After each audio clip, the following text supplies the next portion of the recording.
The Tao of Self-Confidence, episode 130.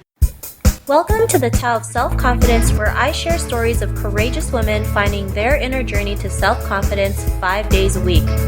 Want to learn how you can change your inner beliefs and attitudes?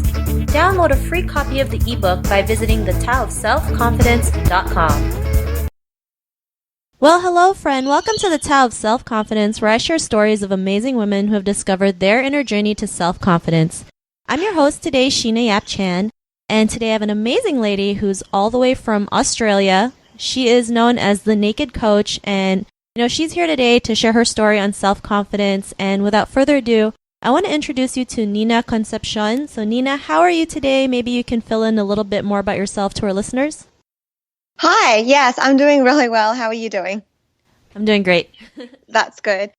All right, so I'm a mentor or coach, speaker, and I'm also in the process of writing my book at the moment as well. So what I do is I help people be more of themselves and be able to express who they really are in whatever it is that they do. I do have, my background is in sales, so I was in real estate for a couple years. So that's where I like to specialize in, also because it's a male-dominated industry, any sorts of sales industry. So I really want to help empower women to be able to step into their power and their own confidence and being able to be themselves in whatever role that they choose to be in. Awesome. And I love that message that you have, because it's true, right? I mean, I read this article that, women aren't as aggressive in sales as men are because we're still being judged as like, if we do that, we're too aggressive and we're not ladylike. And, it's all crap. Yeah. we should be able to go out there and do it. And to be honest, women are probably better saleswomen than men, right? Because we know, we can feel what the person's feeling and we can be more personable with them. So, if ladies are out there still afraid of doing that, I mean, don't be, right? Because it's inside of us. Exactly. Like even my mentor when I was in real estate, my boss who trained me, he said to me, women actually make better salespeople because of that fact. We're naturally more empathetic. We're more nurturing. We can, sales is just an emotional transaction. It's a transfer of energy and emotion. So generally, women are able to tap into that more. So, yeah, I completely agree with you. Awesome. Love it. And what's your cultural background? I'm Filipino. I was born in the Philippines, but my parents moved to Australia when I was about 1, and I'm 26 now, and I've grown up in Australia, but I'm moving to Bali in a couple of weeks. So, but my heritage is Filipino. Awesome. Bali's still one of my list of places to go. So hopefully when I go to Asia, I'm going to be able to do that. So it should be fun times. So yeah, it's beautiful. Bali's definitely got a different sort of energy to it. Sweet. Can't wait. And yeah. What would be your favorite self-confidence quote? I think my favorite self-confidence quote would be, I've got so many. I think it would be, don't let anyone tell you that you can't do something. Because a lot of the time, a lot of people cannot have a bigger vision of you if they don't have that vision of themselves. So that means the majority of people aren't going to be able to have the same vision that you have. So I think it's important to keep in mind that whatever it is that you want to do, as long as you want to do it, keep that in mind and don't let anyone stop hinder your confidence or your dreams of wanting to do something bigger. That's a great quote. And, to the people who don't believe in you or tell you can't do it, it's also kind of a reflection of themselves. Oh, yeah. So, it's really important that you have to focus on your own strengths, your own abilities, and just go out there and do it, because when they see you in action, then it also gives them a little belief in themselves to just start doing whatever it takes to get to their dreams and goals. So, great quote. Exactly. Great quote. Yeah. And thanks for sharing that. And, in your own words, how would you define self-confidence? I would define self-confidence as having the courage and having the ability to be able to express who you are without, I don't think it's necessarily not having in mind what other people will think of you, because it's the natural thing to be thinking that, but not letting what other people are thinking or what you think other people are thinking stop you from doing what you want to do and being who you are. Yes, I really believe that too, because, a lot of people define themselves as the perception of others, right? And which is totally not true, right? I mean, I was reading the story about Oprah, how she got fired from being a TV news anchor, right? Yeah. And they're like, you'll never make it on TV. So imagine if Oprah listened to that person who said, you'll never make it on TV. She would never be where she is today, a billionaire, has her own TV network, and exactly everything else under her belt, right? So, I mean, I love that definition. I totally agree with that. And, we have to stop letting other people's perception of us stop us from what we're doing. So great definition. And, what was your life like before your discovery of self-confidence? Well, it's been such an interesting journey. I've had a lot of people ask me literally in the last few weeks, how did you get to where you are now? How did you get into coaching? How did you get into all this, like the lifestyle that I have now? And it's been so many, like if I think of almost like an intersection. So you're at a fork in a road and then it comes to a Y. But I've had so many of those moments that it's been a lot of different things that has constantly helped me to build my confidence. So, if I go back to one of the very early stages, I feel like, how was I before? I was probably living a lot from fear and living a lot of my life from, I don't know, it's almost like it doesn't make sense to me now. But I don't think I kept in mind back then that we've got a limited amount of time in this lifetime. And I was kind of just hoping that my life would change or that something would come in and change it. And I think I was living from a sense of hope as opposed to a sense of faith that everything will work my way as long as I trust myself. I think we all go through that, right? We're like waiting for a savior. I mean, I was guilty of it, right? I'm just like, if I go to this is totally going to change my life. And then like 2 days later, it's back to normal. I'm like, that did not work. What the hell's going on, right? And we all do that, right? We all, like, I mean, it's just, it's natural to us because we've been ingrained so much that, we're just supposed to wait for life to happen and not make life happen, right? So, I mean, what was that time in your life when you realized, it's up to you to just take control. You're in charge of your own life and just go out there and do it?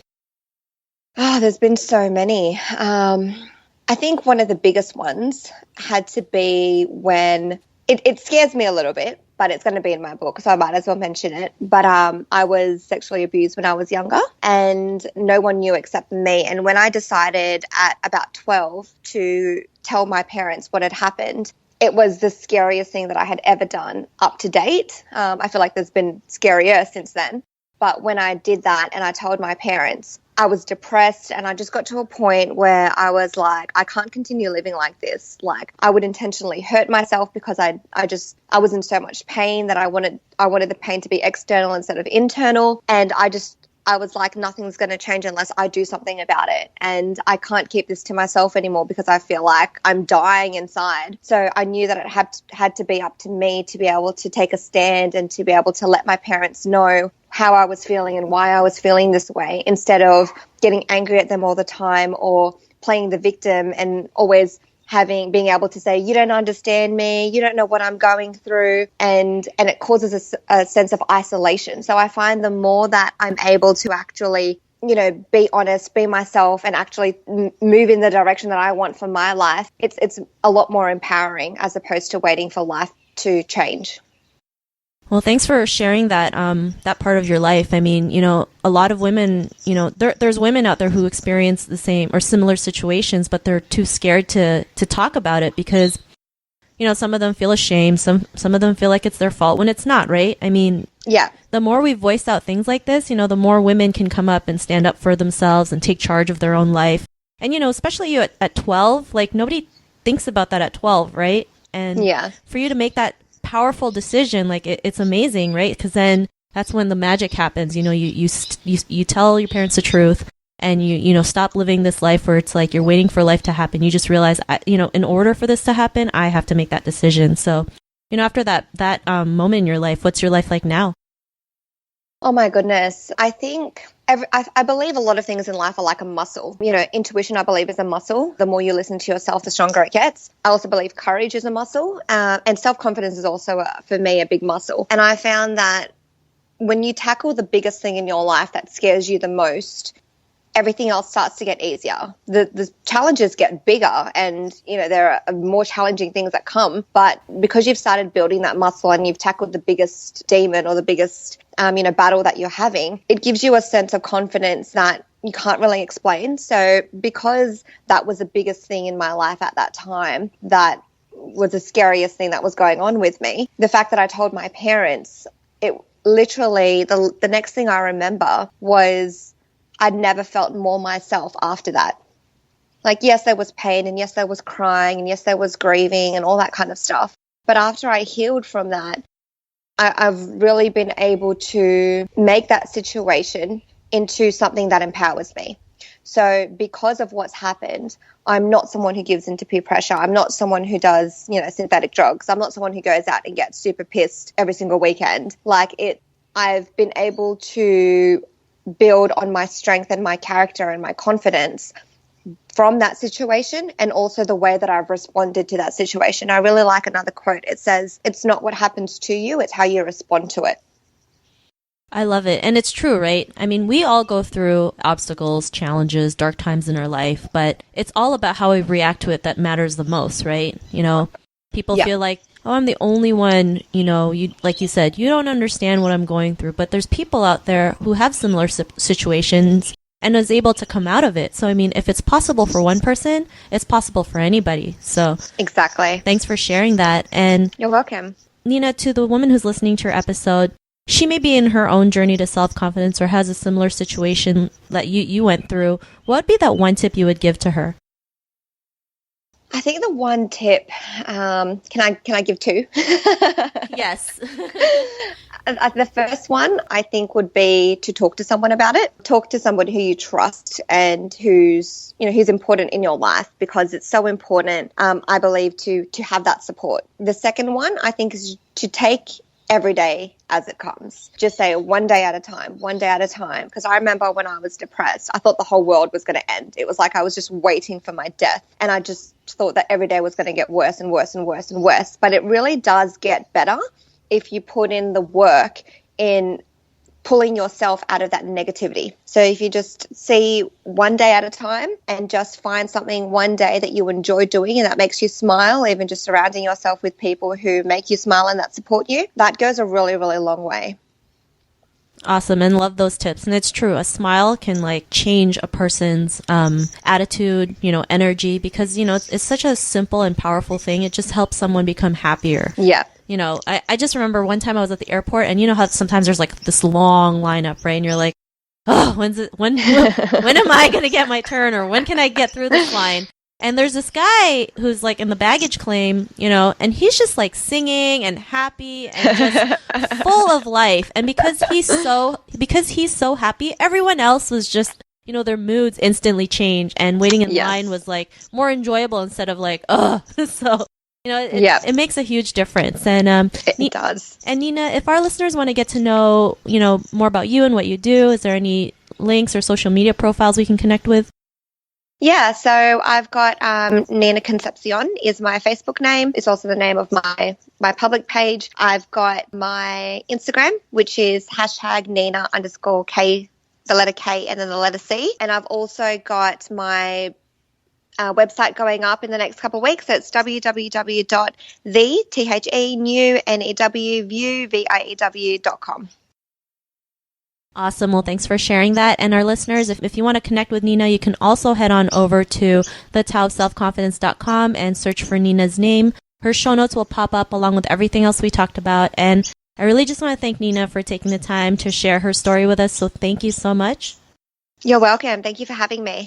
Of course. And listeners, be on the lookout for another new episode of another amazing woman's journey to self-confidence. And we'll talk to you soon. Bye for now.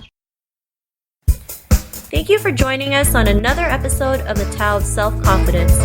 Visit thetowofselfconfidence.com for links to everything we chatted about today, as well as killer resources, gifts, and so much more.